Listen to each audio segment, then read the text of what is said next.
thoughts will enlighten the young minds of our institution. I wish the event a great success. Let, let me advise each participant to attend the event till the end and enjoy its fruits fully. Thank you. Thank you, sir. Now I request Dr. A. Linda Privilan, Associate Professor and Coordinator of Scott Springs, to introduce today's resource person and to share a few words about today's webinar. Good morning, everybody. At the very outset, I thank God Almighty for helping me to organize this webinar on the topic Challenges of the Post-COVID-19 World. Scott Springs of Scott Christian College is meant to develop the wholesome personality of the students and also to meet their needs mentally and physically. On this platform, I am very much pleased to inform you that we have delegates from all over India, Maharashtra, Chandigarh, Jammu and Kashmir, Kanpur, Belgavi, Pune, West Bengal, Bhubaneswar, Telangana, Bihar, Haryana, Raipur, Kolkata, Hyderabad, other than Tamil Nadu. Tamil Nadu, we have ample participants. I wish all the participants a very successful and useful time. I am really indebted to our today's speaker, Dr. Bernard D. Sami. Dr. Bernard D. Sami served as an associate professor in history and former head of the Department of History at Laila College, Chennai. He was the Dean of the Students and served as the Director of the Student Service Center. He was the coordinator of the IQAC and prepared the college for the third cycle of re-accreditation in 2012, and the college secured 3.70 CGPA. He also served as the director of the outreach program of the college. 10 candidates have taken PhD degree under his guidance. Currently, he is the Dean of the School of Excellence and Senior Fellow at Lister, Laila College, Chennai. He went to the US under the International Visitors Program in 1992. He went to Oxford University for a summer institute on forced migration in the Refugee Studies Center. He went to Stockholm, Sweden on the Olof Palme North-South Fellowship Program to the Stockholm Institute of Education in summer 2002. He was an executive member of the Association of the British Scholars in India till September 2016. He went to Italy in September 2016, selected by the UNHCR, and has been invited for a global academic network and a member of the newly Global Compact on Refugees. He is a guest faculty at IIT Madras. Now, over to Dr. Bernard Sami. Good morning, and thank you all for inviting me for today's webinar. You can hear me, right? You hear me? Yes, sir. Okay. So thank you very much for inviting me, and let me at the outset would like to tell you that how happy I am. The reason is Scott Christian College is well known and one of the leading and the premier institutions in the country and in Tamil Nadu. And its existence was responsible for the literacy rate, particularly the higher education, those who passed out of the portals of the colleges, quite high in Kanyakumari district, in Tuticorin, in Tinnevelly and other places, thanks to Scott Christian College, which rendered the higher education to many for several years. In that way, let me thank the college, one of the premier institutions, as indicated by one of the speakers that this college stands 27th in the NIRF. No doubt that your college is one of the leading colleges in India and in Tamil Nadu. So in that way, I would like to thank you all for inviting me, and uh, pleased to be with all of you to share some of my ideas on the challenges of the post-COVID world. Anyway, the lockdown is continuing, and we are in the lockdown. Technically, we are under the lockdown for the last 4 months, and whether it will continue, we don't know. And all of us are also worried when our institutions are going to start, and whether it is going to be only the online teaching for this semester, or whether we will be able to meet the students physically. These are all questions with the academics, not only in India, but everywhere. It is a pandemic. When we say it is a pandemic, it is throughout world. All countries are affected, no exception. Some countries could have handled it better, and some countries not handled, not in the way in which the citizens would have expected them to handle. But at the same time, definitely this is a pandemic, which means across the world, the world is hit by this pandemic, namely the coronavirus. Having said that, what I would like to place before you as challenges is number one, whether the bigger and the immediate challenge will be to return to normalcy while maintaining the safe practices. So now everybody is writing, and I'm sure that you are familiar with the term new normal. So I don't think that we will be returning to our normal times, the normal college campus, the normal working hours, the normal classroom, the normal way of conducting examinations. I think that it is going to be a new normal. So this new normal has to be defined.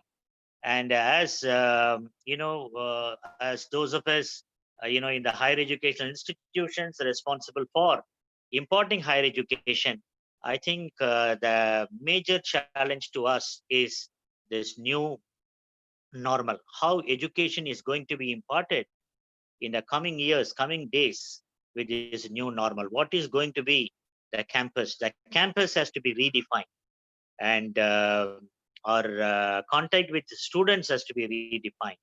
The learning method, teaching, learning, evaluation has to be redefined. So in that way, I think this is going to be one of the major challenges that we have. And I think this is going to take a lot of time for we academics to redefine this new normal in the context of higher education and in the context of higher educational institutions. I would like to take you back to the 20th century, 20 years back, 20th century. The 20th century, some of the historians like Eric Hobsbawm, one of the great writers, and his books are all very famous. I would recommend every one of you during these lockdown days to read one of his excellent books, Age of Extremes. For him, 20th century is the age of extremes, because he says that the 20th century started with World War I, 1914 to 1918, and then he says that the 20th century ended with the Cold War. We started with the war and we ended with the war. So to him, it is a short-lived century and age of extremes. And Eric Hobsbawm would say that we started with the First World War, 1914 to 18. And that was the First World War. So the world did not witness, in such a magnitude a war, and the countries participating in it. In that way, a lot of countries were involved in that war. And once when the war was over, people thought that they would return to normalcy. But the world was hit by a very bad economic, it was hit by a very bad economic depression. The 1929 depression is considered to be the global depression, worldwide economic depression. All countries were affected. US was worst affected. India was worst affected. and gold from India was taken to Britain during this period. So in that way, you would, there was the economic depression, and the economic depression 1929, 1930, when the world was coming out of the economic depression, the Second World War started 1939 to 1945. So at the end of the Second World War, the leaders, they met and they decided three things. Number one, they said that we have to fight the enemy together. In our case, the common enemy is the coronavirus. Unless all countries put together their heart and soul, we will not be able to squarely address the issue of coronavirus, the common enemy, right? So the various dimensions of the coronavirus has to be studied at the global level, and all countries have to give their fullest cooperation. What we need at this point of time, is the global cooperation, countries coming together. So this is the most important aspect this is the most important challenge we are going to have in the coming days. And if you remember, after the Second World War, they said that politically to unite the countries, they set up the United Nations. They said that let us once for all give up the scourge of war. War start in the minds of the people. So we will put an end to war, because the two world wars brought untold misery to the humankind. So let us eliminate war. And then they said, let us get out of the scourge of war. And so they set up the United Nations. And also they said that the economy, the worldwide economic depression also resulted, in the setting up of the World Bank and IMF. They said that we need international institutions to handle our fiscal policies and money and stability of currency, and the economy cannot be going up and down like a toss. So they said that, we need these institutions. So after any disaster, this pandemic also in India has, the lockdown has been proclaimed under the National Disaster Act. So in that way, this is considered as a disaster. Any disaster has three responses, the three R's. The first response is the relief. In any disaster, whether it is floods or tsunami or earthquake or pandemic like diseases like this or Ebola or swine fever, when it affects a vast majority. In this case, this is a pandemic which has affected the population of the world. So the first is relief. So you will find in every country, the countries are now pulling out their money and distributing the money to the people.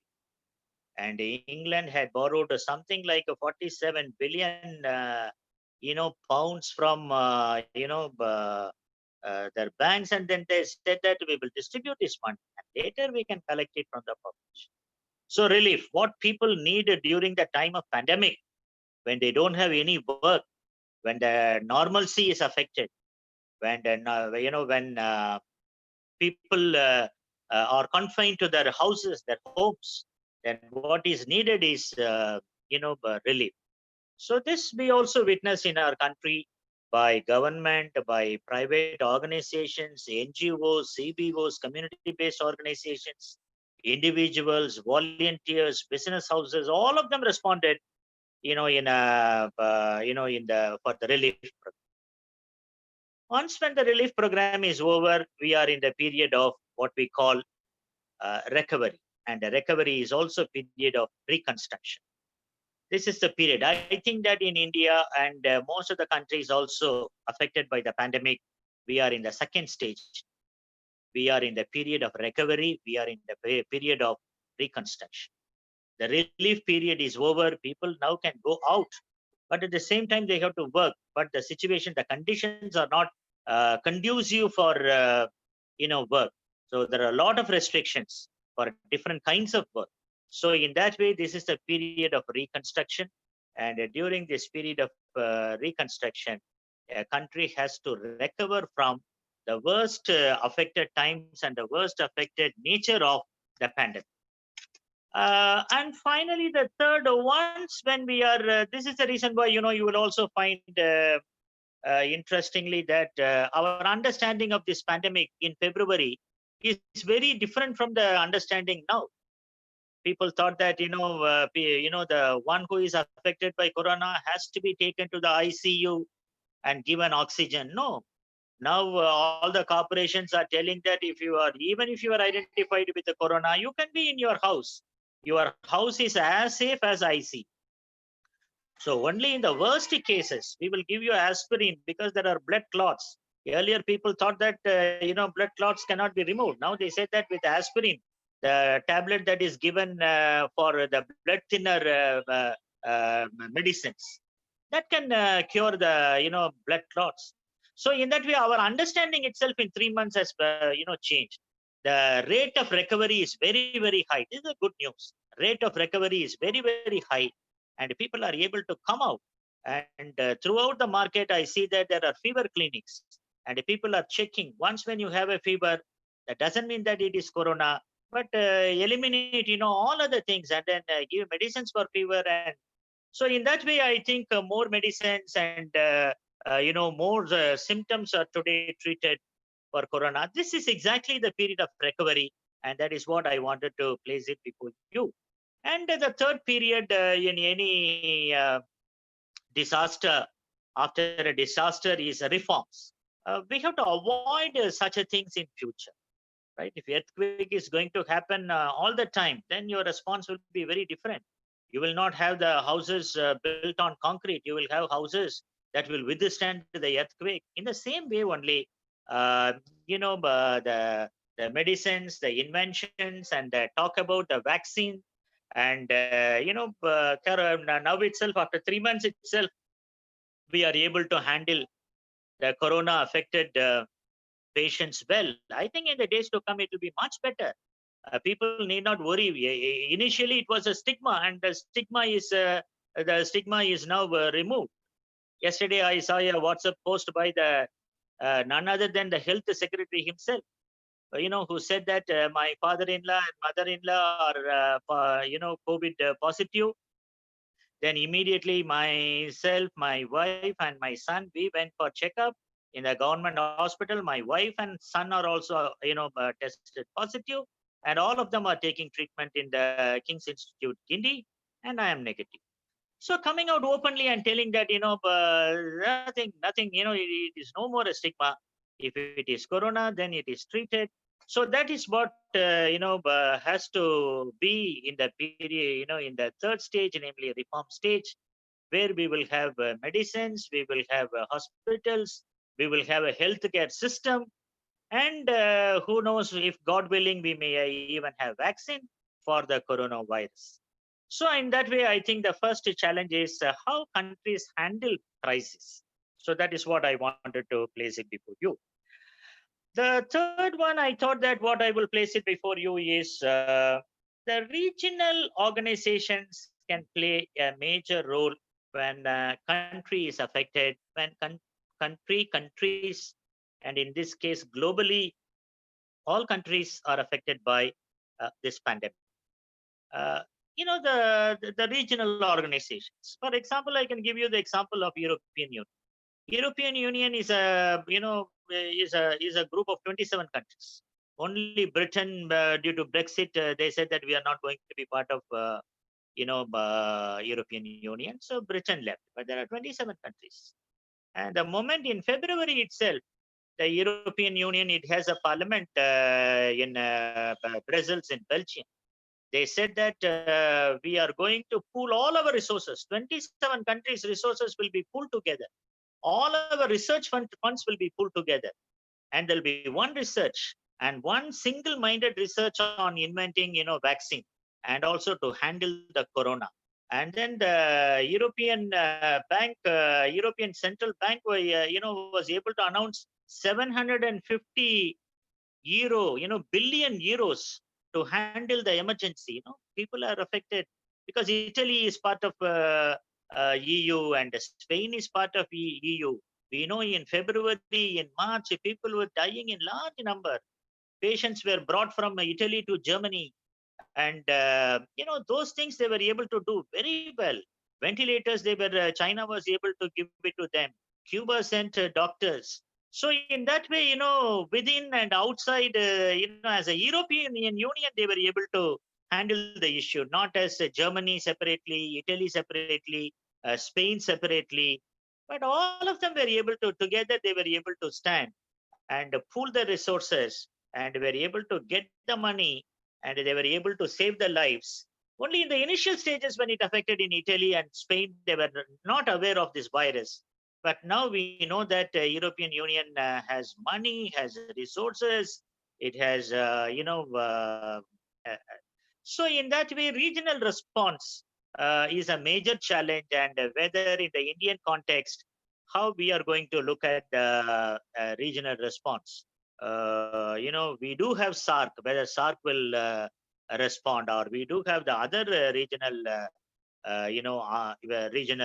organizations, and whether through that, whether we are going to respond. We should respond, but regional response will be a better response, because one need not close the borders. In that way, people keep moving between the borders. European Union is the first one to say that we are not closing our borders. People can go from one country to 27 countries. They have a free visa. They don't require a visa to go from one country to another country. And they did not stop. And only for a while they stopped. And then they said that they can go. And so in that way, the regional ones will be an excellent one. The next challenge will be, you look at India, you look at Mumbai, Chennai, Calcutta, Bangalore now in the recent times, Telangana and Bangalore, Hyderabad and Bangalore. The cities, particularly the mega cities, are affected because social distancing is very, very difficult.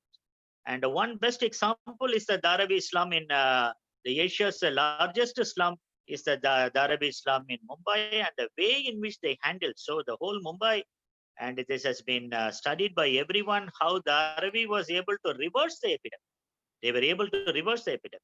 In that way, how the cities are going to be modeled in the days to come, there's a major, major challenge. If everybody is going to flock to the cities, and if cities are not going to have space, and one thing for this pandemic, what people say is mask and then social distancing. Actually, it is not social distancing. I will not agree to this term social distancing. It is physical distance, right? In our country, we have this social distancing for the last 20 centuries, from the beginning, even before. So so I wouldn't subscribe to the word term social distancing, but it is physical distancing. And physical distancing is, not possible in the cities. The houses are, 10 by 10. And in that way, the places where people live in the 10 by 10, if 4 or 5 are going to live, then that is what the Dharavi slums, they said that we don't, social distancing is, not possible. So those are the things I think the cities have to take into consideration. Now itself, there are conference of mayors. Mayors are responsible for the cities. In England, the conference of mayors, they are discussing, how to decongest the cities, and to create how to create the satellite towns, so that everything can be distributed, dispersed, so that people will not flock to one area and one company. That company can have 5 branches, 10 branches, so that people, neighborhood is assuming greater importance today. One need not unnecessarily spend his money and time in traveling, but he can work in the nearby place. So this pandemic also has given a great lesson of, many companies offering them work from home. So in that way, the whole work and workplace will be redefined after the pandemic, during and after the pandemic. And our educational institutions are also not going to be an exception to this. And a city like Amsterdam, so it says that we are going to have a doughnut, circular, round, a doughnut city, a doughnut, which is inclusive, which is, which is circular, which is inclusive, which is sustainable. So in that way, the cities are getting, remodeled, and the mayors of the cities are sitting and discussing, and a people's charter, whether every city can have a people's charter, so that people can say that how to fight this pandemic. Nothing like the communities and the residents associations and others telling that how we can fight. We have good examples, we have good practices. All that will be exhibited in the days to come. The fourth challenge would be what all of us have been experiencing. In the month of March, I myself was not very familiar with to speak in Zoom or in Google Meet. Now it is so familiar, so good, and every day, at least there are one or two meetings. In that way, all of us have become now specialists in the Zoom meetings and in the other ones. So the technology, right? Now people, what they say is the digital epiphany. Epiphany is the presentation, no? Presentation of Jesus publicly, and that is the reason why the Eastern European countries would celebrate the Christmas only in January during the Epiphany, because they would say that this was the day Jesus was proclaimed to the world, not on December 25th when Jesus was born. Epiphany, like that, is a digital epiphany, in the sense that we know that the technology has been sweeping the globe, and particularly during this time, lot of discussions, and people who are not interested, unwilling, they are also becoming more into the technology, because you can never be out of this technology, and that is very much needed today. This century, 21st century, we have 2 decades, 2020, we are in 2020, 2 decades. The first decade of this century was technology friendly. Everybody liked the technology. Everybody said that, okay, this technology has come and we have to learn and we have to live with it, and there will be good things that will be happening through this technology. So there was a lot of positivism in the first decade of this century for digital technology. But the second half, from 2011 to now, if you find, there is a lot of suspicion about this technology. Countries are suspecting. China said that there is no WhatsApp in our country and Facebook in our country. We will have our own. And now countries are coming heavily on Facebook, heavily on social media. Why are you doing this? And then media houses, all of them. So now there is a lot of suspicion, and there is a the earlier phase, the first decade, we loved the technology. Now take lash. We are ஒரு சாட்டை எடுத்து அடிக்கிறது. So people have become tech lash now in the second one, because COVID has taken, COVID played a prominent role in promoting this technology, where your data has been, it has become public, so people are questioning why my data has become, public. This is what they also raised when Aadhaar card and other things were introduced. Why a company should know that whether I have, how many children I have, whether I am married or not, whether I am with, the one with whom I am married or with somebody else. Why they should know? These are all right to privacy, right? So the invading into one's private life is also extremely disturbing with these technologies, and technologies are also becoming, they wanted to survive, they wanted to develop, but at the same time, governments, governments are opposing them, and the state is opposing them. So we have this double vampy situation as far as this technology is concerned. Another disturbing factor, in my opinion, is this post pandemic COVID-19 scenario. I'm very worried whether the democracy and democratic institutions, whether they will be undermined. Because in the last 6 months, we did not meet. We did not meet in the sense that the parliament did not meet. In all other countries, they had a virtual parliament. England had a virtual parliament. Many of the smaller countries in Europe, they had a virtual parliament. Okay, if you cannot come to parliament and then discuss, at least you can have a virtual parliament, because our parliament is supreme. And in India and in England, those who are with the political science background, the sovereignty lies with the parliament, because we elect a person and that person represents us in the parliament, and only she can speak on behalf of you and me. And if they are not going to speak for 4 months, then who else is speaking and whose voice is heard? I think this is something very, very disturbing. The state assemblies are not meeting, the parliament is not meeting, virtual meet did not take place. In that way, I think one of the major challenges is whether the pandemic has undermined democracy and democratic institutions. Court is also saying that you come on online, and then we will have a discussion and other things. The courts have to perform their function, the executive has to perform this function. If officers, government officers are going to work for the last 4 months with skeleton staff, 15% of the staff, 30% of the staff, now only they have said that 50% of the staff, but the work has to be done. Administration is to implement the law, and the lawmakers have to make the law, and lawmakers are not meeting at all. And particularly during the pandemic period, emergency period, we need our representatives to discuss these issues and take decisions.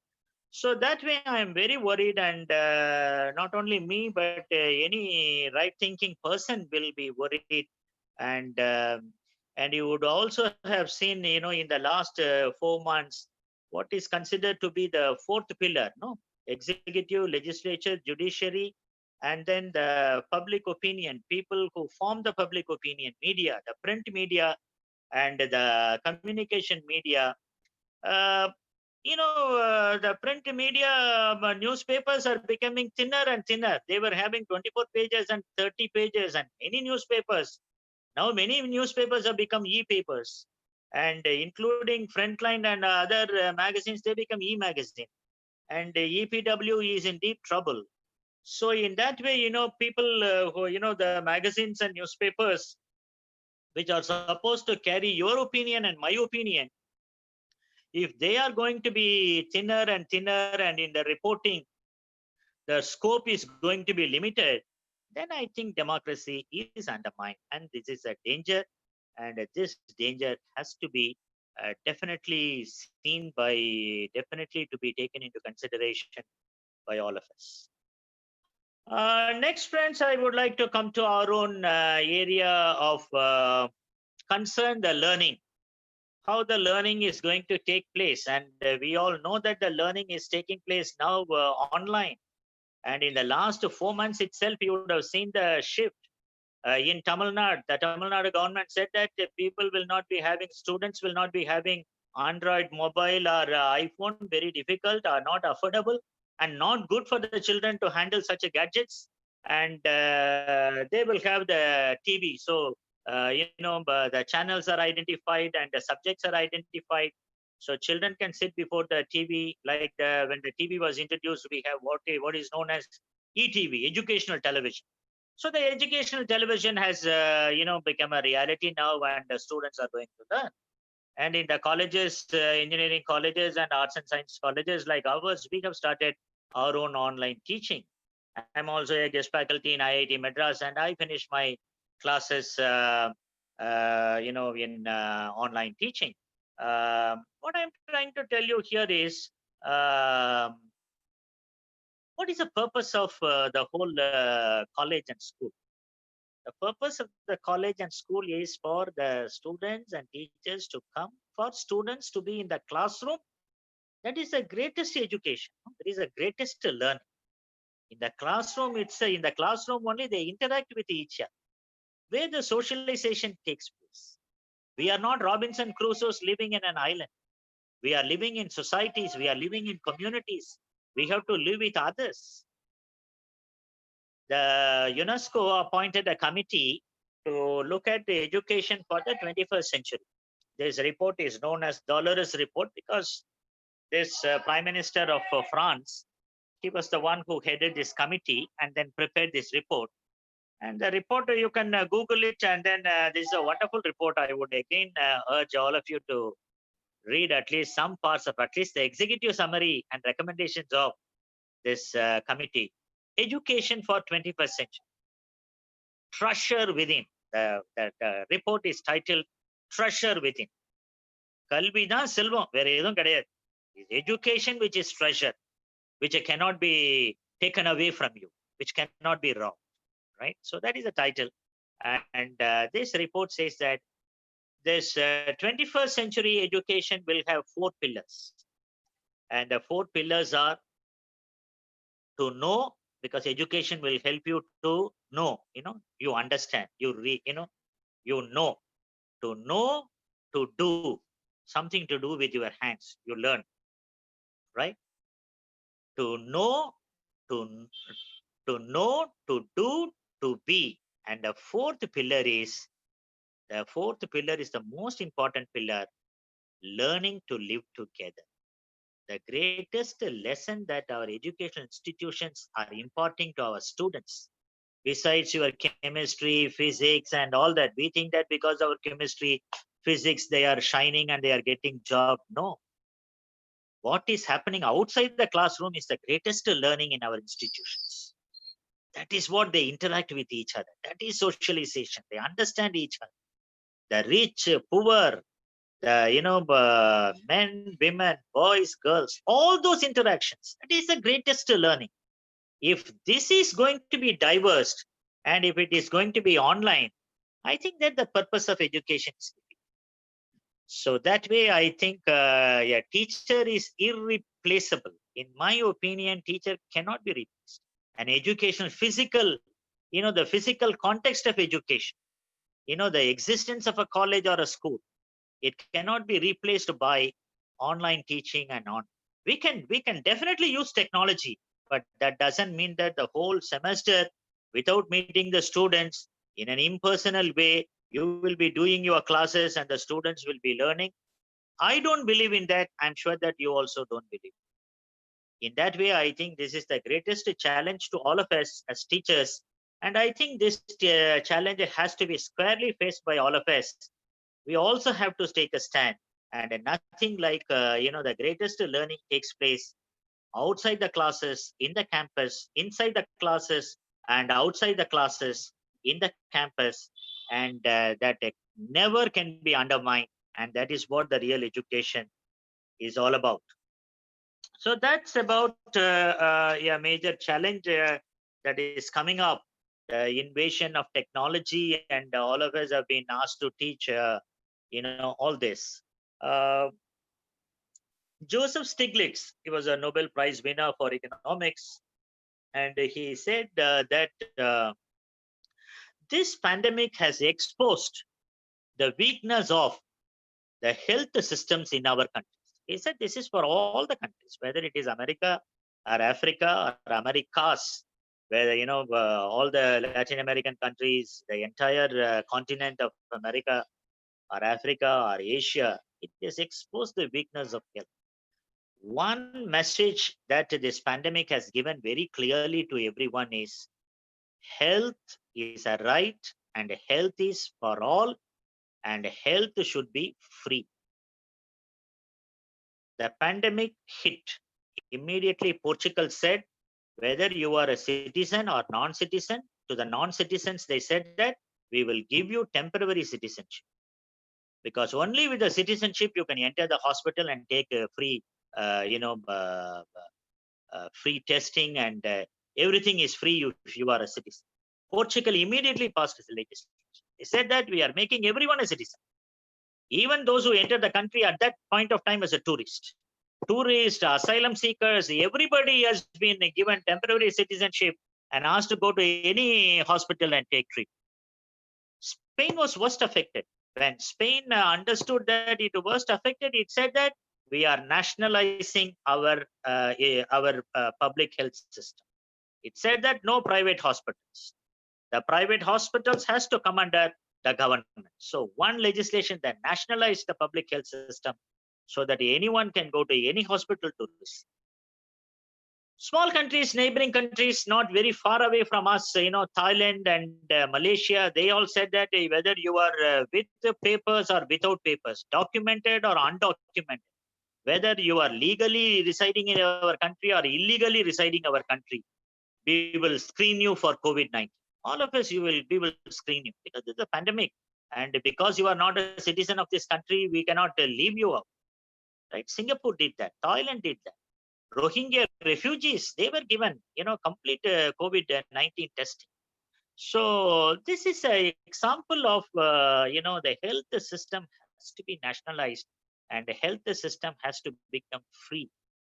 Now, how we are fighting this coronavirus in Tamil Nadu, at least I can tell that, Chennai, at least I can tell that, the way in which the corporation has set up the fever clinics. Not far away from my house, we have a market, and there is an umbrella. Under that, there are two paramedical, staff, nurses. They are, there is a, people are queuing up to find out, their pulse rate, their, sugar, their fever, and then BP. They immediately check. So, when you have a system like that in the marketplace, people can go and then check. And that is what is very much needed today. And the lack of that only was responsible for the spike in the cases as well as the death roll was, increasing. And that's because of it. And so we need a health system. The major challenge after the post-COVID is going to be everyone should have a free health insurance. No more health insurance for that a person has to pay. You are a citizen, so as a citizen, you have a free health insurance. You can go to any hospital and take treatment. So that unless that comes, we will not be able to fight the pandemic, and we will not be able to reverse the pandemic. On the other hand, many will be dying if they have no access to public health system. Having said that, one more challenge, I thought I will place it before you because I am coming from the social science background. And in IIT also, our department is known as humanities and social sciences. So in that way, I think one academic discipline that failed us during this pandemic is the social science. Because social science should have taught when a pandemic, global level, when an epidemic at the national level, when it affects, what are the standard operating procedures? You know how pathetic it was. March 22nd, Sunday, one day we closed. Now, March 24th, we said it is a shutdown. People start moving. This professor from Indian Institute of Ahmedabad, IIM, very famous institute, this professor who is working on migration, he said that the migrants who go to different places to work, particularly from north to south, they return during the month of February because month of February is the Holi. Holi festival is a very famous festival. So late February, early March, they return. He said that people, 5 million, they return, 50 lakhs, they return. And when this epidemic hit,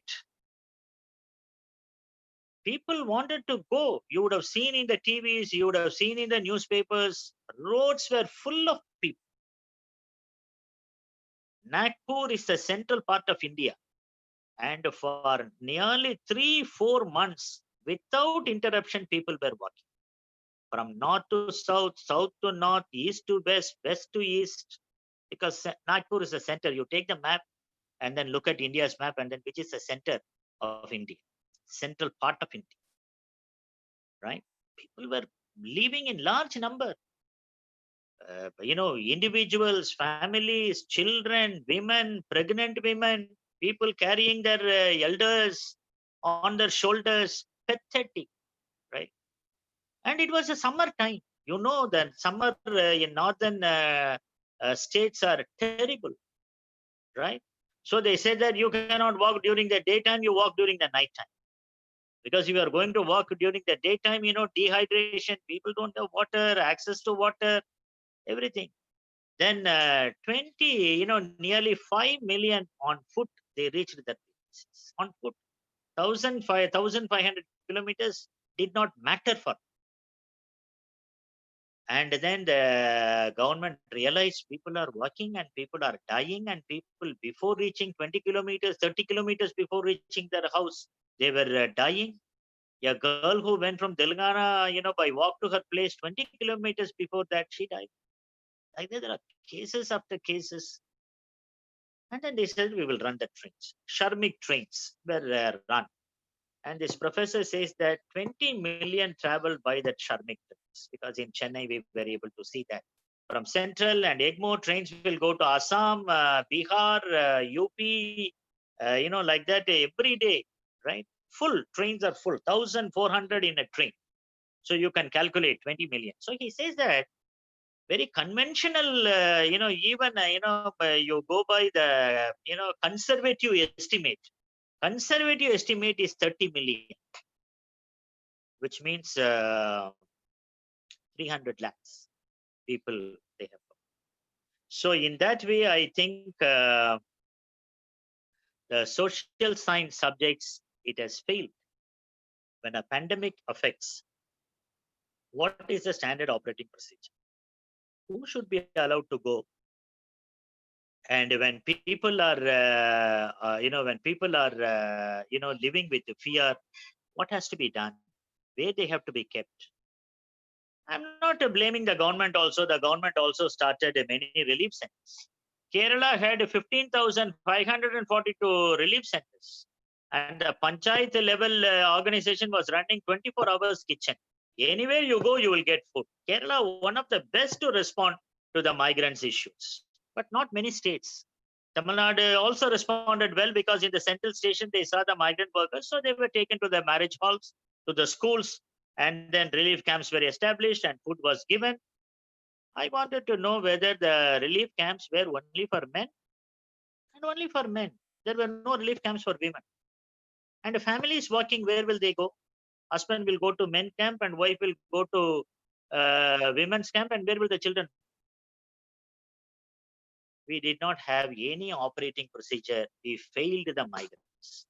And I think that the workforce in our country has been betrayed. And our workforce will not return. Those who went from here to north, they will not return. They have such a bitter stories to tell. The way in which they were treated. And they were considered as the virus carriers.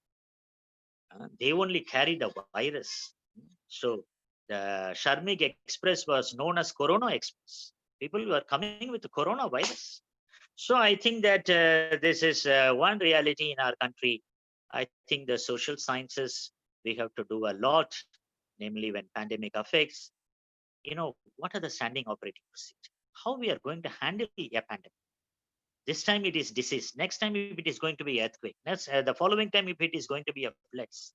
And often it is floods in India. Some parts are other. So what is going to be our response? How we are going to respond, right? So that is another thing. And finally, I think I have to speak to you about, India has the largest number of workers working in the informal sector, unorganized sector. Nearly 450 million, 80% of the workforce are migrants. They say that only 5 to 7% are in the organized sector, government job and regular salaries and all that. 97% are living on wages. Imagine 4 months, no work, no wages. Tell me, as a human being, while earning,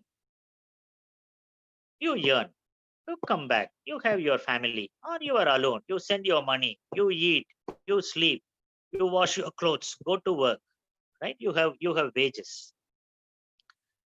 All human beings need food at all times, whether it is pandemic or no pandemic, flood or no flood, tsunami or no tsunami, whether it is famine or not. பஞ்சத்து காலத்துல கூட சாப்பிடணும்ல. You have to eat.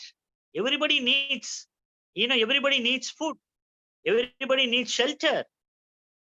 வாடகை வாங்காத, don't collect the rent அப்படின்ட்டாங்க. But how many, owners will allow the people to live without rent? Because the rent for them is the income. Without rent, that fellow will be in trouble. He will not be able to eat.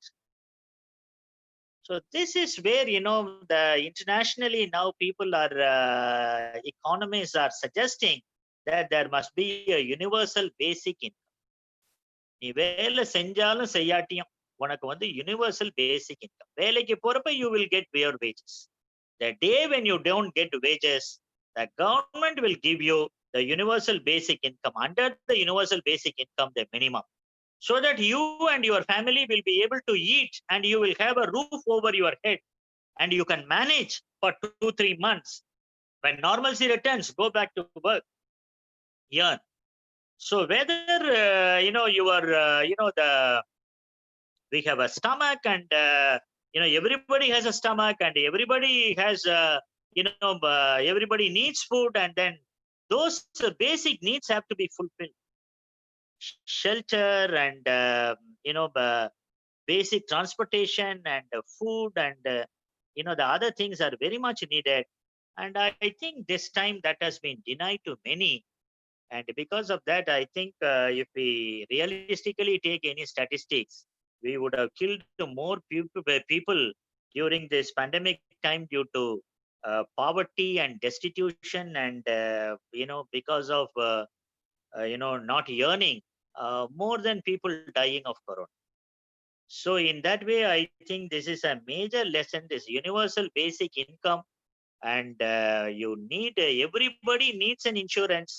And once when there is no work, the period when they don't get work, the government should chip in, or through the insurance they should pay. So in that way only we can ensure that people live with the dignity, people live with the honor, whether they work or due to disasters they don't work, they can eat. At least there is a minimum wage that is given. So this is one of the things I think that is coming up again and again, and this is also going to be a major challenge, because after seeing so many migrants leaving to north, I spoke many webinars on migration only, and people used to ask whether they will return. The reverse migration had taken place, whether the remigration will take place. I used to tell that the remigration will take place after a long time. It will not take immediately. After 6 to 1 year only, people will come back. And already we, in the southern states, we feel the labor shortage, and this is going to be a major one. So thought that this is not, a very, by, random rumblings or whatever you may call it. But I thought that I will place it before you, the major challenges because we are in the recovery period, and the next period we will be moving soon. That is what our hope and prayer is, and these are the challenges. Maybe I will end here, and the organizers can take over, and if you have questions, let me try to respond.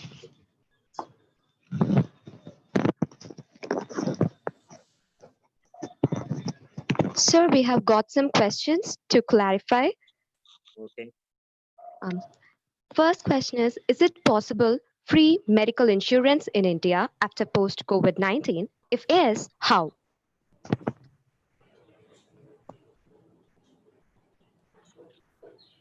Okay, free medical insurance should automatically come. It is not whether in India or in, but throughout the world, all countries are discussing, and all countries have come to the conclusion that education and health has to be free, right? It cannot be charged at all. So in that way, if education and health has to be free, then countries should make provision, budget. And now with the huge money, at least in Chennai, I know that the corporation is running, so many people they have employed. They come to your house, they check whether you have a fever or not. This is what we are saying. Even in the normal times, you do. so that, you can avoid, big expenditure on your health infrastructure. So that way, I think we don't have, but on the other hand, we were going on the opposite direction, that health has been completely privatized, and the government, government involvement and government participation in the health system and in education has been slowly withdrawing. Now this pandemic has given us a message that you cannot withdraw.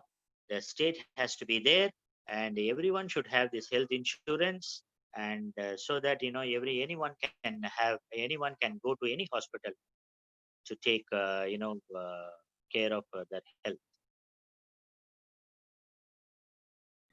Okay, sir. Another question from Suhash of Scott Christian College, that he says, you said problems started as early as 2011 and people started questioning a lot through social media. Can you please tell me what problems are discussed and was it instrumental in finding those problems? Not saying, the problem and no problem, but the first decade of the 21st century, it was more, there was a lot of support and positivism, and people said that this technology is going to be at the service of people, and this is going to help us, and people were ready to learn the new technologies and ready to participate. Only the suspicion has come only in the second decade. The tech clash that has come only in the second period. When the social media, other technologies, the whole range of technologies I'm telling, and the state attitude. You have to see technology and the state, right? What did we do in places where the government said that it is not? They said that okay, no internet facilities for you, right? So that is how they went in for. So in that way, state versus technology. This is what I'm trying to tell you, right? The state is now trying to control the technology.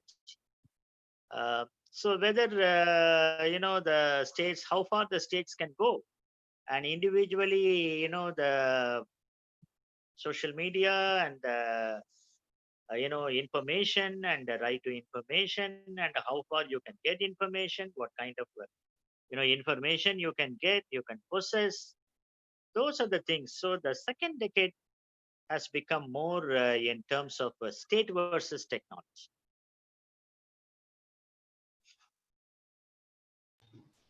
Sir, another question is a kind of opinion from Professor Sujata, who has said social security measures and sustainable development goals are stronger in other countries than in India. What is your opinion about it, sir? All right, perfectly right. Yeah. My whole one point I did not elaborate, but I wanted to elaborate, maybe in some other occasion, the social protection architecture. The social protection architecture is missing in India. In the social protection architecture only, you have health, you have education, you have minimum wages. Even if it is a pandemic, even if it is floods, even if you are not able to go for work, you should be able to eat. You need money, you need food, right? The state has to come in. So this is where you have the social protection architecture, and this social protection architecture is very much needed, because when in the previous government, when they were in power, the UPA period, there was a great economist, and he was asked to conduct a study on the unorganized sector. He conducted a study on the unorganized sector in India, and then he submitted the report to the government, and in the first page itself, it said that 860, at that time, India's population was 1.1 billion. 1.1 billion. And at that time itself, he said that 868 million people are living with 20 rupees a day, 600 rupees a month, right? So then you can imagine how, 97% of the people are in the informal sector. And imagine the lockdown for 4 months, the informal sector. You think it this way. People who are selling, a belt or kerchief or some other things on the pavement. They do a very honest work now. They are making a honest living by selling, yeah, purses or belts or kerchiefs. He's making a honest living for himself. You don't allow him to put his shops. You remove him. And you tell him that, all shops, people cannot come out of their house. This is lockdown period. Where will we go? Auto drivers were not able to run the auto. Where will the auto driver will go for money?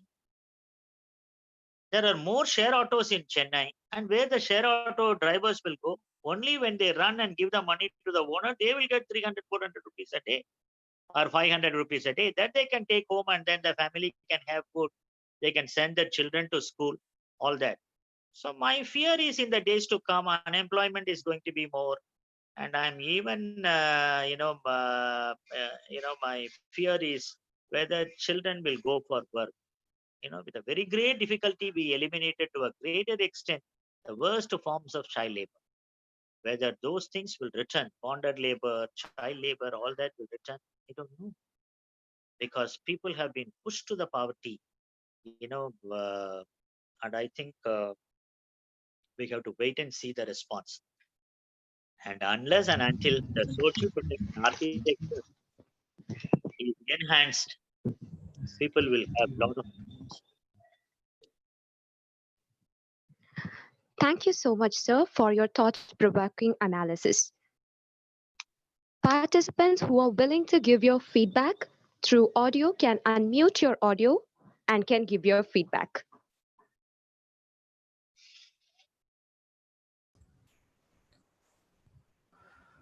Good morning. Am I audible? You're audible, yeah, I can hear you.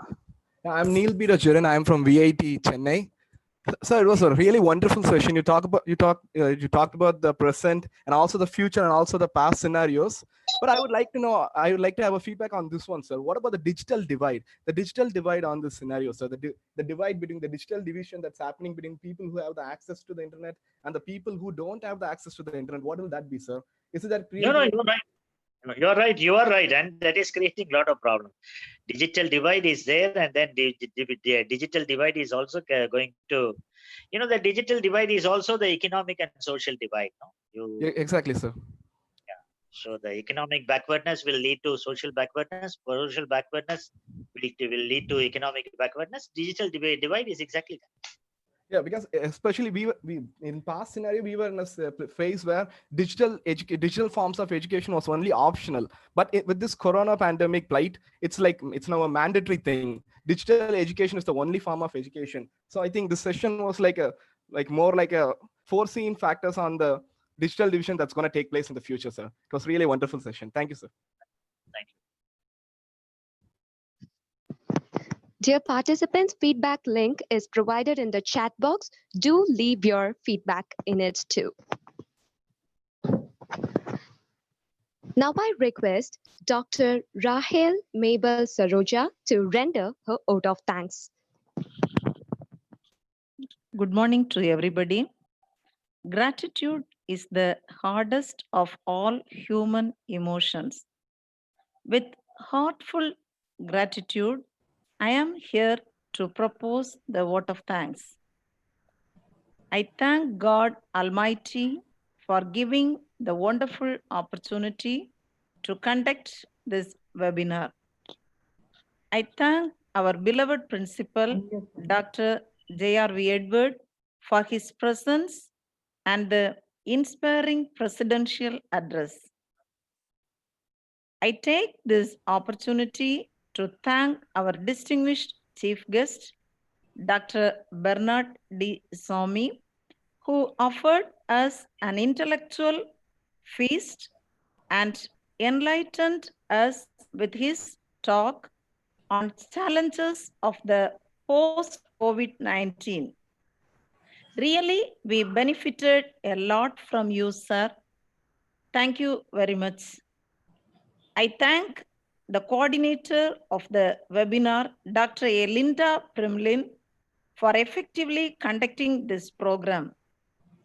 I express my sincere thanks to all the participants who made this webinar a grand success. Thank you.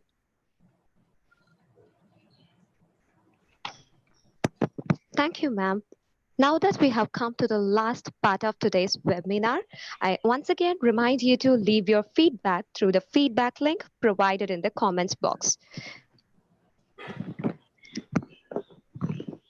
On behalf of Scott Springs of Scott Christian College, Nagercoil, I thank our beloved resource person for giving a wonderful talk about the challenges that we have to face during this period. Thank you so much, sir.